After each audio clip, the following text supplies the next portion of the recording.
Workout करने के बाद भी फैट लॉस क्यों नहीं हो रहा? सच सच बताओ, वर्कआउट स्टार्ट किया, शुगर कम की, डेली जिम जा रहे हो, फिर भी बेली फैट वहीं का वहीं। और अब तुम सोच रहे हो कि शायद मेरा मेटाबॉलिज्म ही स्लो है, मेरी बॉडी फैट लॉस करती ही नहीं है। नहीं, तुम्हारी बॉडी ब्रोकन नहीं है। तुम बस कुछ कॉमन मिस्टेक्स कर रहे हो जो कि सब ऑलमोस्ट करते ही करते हैं। और आज मैं वही सब क्लियर करने वाली हूँ। Hi guys, I am Simran and this is my channel rising health. हम यहाँ फिटनेस की क्लियर बातें करेंगे, बिना कंफ्यूजन के, बिना फेक प्रोमिसेस के। और अगर तुम जेन्युइनली अपनी बॉडी ट्रांसफॉर्म करना चाहते हो तो सब्सक्राइब करो। चलो स्टार्ट करते हैं। देखो, फैट लॉस का सिंपल सा रूल है, कैलोरीज कम खानी है जितने तुम बर्न कर रहे हो, और इसे बोलते हैं कैलोरी डेफिशिएट। लेकिन प्रॉब्लम ये है कि लोग कहते हैं कि यार मैं तो हेल्दी खाना खाता हूँ, तो हेल्दी फूड भी कैलोरीज होती है। चलो एक छोटा सा एग्जांपल ले लेते हैं। 2 स्पून पीनट बटर में होती है 200 कैलोरीज, एक हैंडफुल एलिमेंट्स में होती है 150 कैलोरीज, स्मूदी में होती है 300 से 400 कैलोरीज। और अब ये सोचो, ये डेली ऐड हो रहा है बिना ट्रैक किए, तो डेफिशिएट कहाँ से होगा? हेल्दी फूड, इसका मतलब ये नहीं है कि तुम्हारा फैट लॉस ऑटोमेटिकली हो जाएगा। कमेंट करोगे क्या तुमने ऑनेस्टली कभी अपनी कैलोरी सही से कैलकुलेट करी है?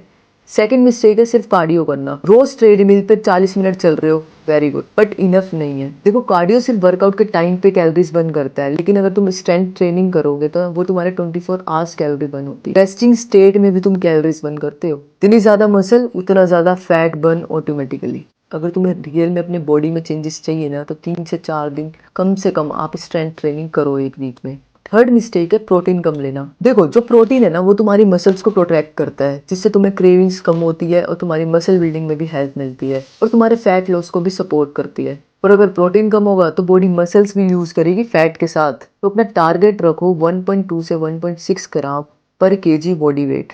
फॉर एग्जाम्पल, अगर तुम 60 केजी के हो तो तुम अपना प्रोटीन इंटेक 75 से 90 ग्राम तो डेली बेसिस पे रखो। और प्रोटीन के सोर्सेज जानना चाहते हो तो मैं नेक्स्ट वीडियो में बता दूंगी, कमेंट कर देना अगर तुम्हें जानना है तो। फोर्थ मिस्टेक जो तुम बहुत सारा इग्नोर करते हो वो है अपनी नींद पूरी ना लेना। 5-6 घंटे नींद लेकर तुम फैट लॉस एक्सपेक्ट कर रहे हो, तो अनरियलिस्टिक हुआ ना। देखो, जब स्लीप कम होती है ना तो हंगर हॉर्मोन्स बढ़ते हैं, क्रेविंग्स बढ़ती है, और तुम स्ट्रेस भी लेते हो, और स्ट्रेस फैट लॉस को स्लो करता है। 7 से 8 घंटे की स्लीप तो कम से कम लो। फिफ्थ मिस्टेक मैं बताऊंगी कि तुम्हें जल्दी से रिजल्ट चाहिए। सबसे डेंजरस मिस्टेक है ये।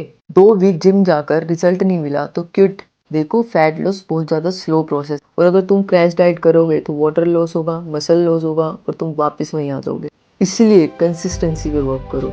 तो इन सब चीज़ों का सोल्यूशन क्या है? कैलोरी डेफिशिएट में रहो, प्रोटीन इंटेक पूरा करो, प्रॉपर स्लीप लो, स्ट्रेंथ ट्रेनिंग ऐड करो, और पेशेंस रखो।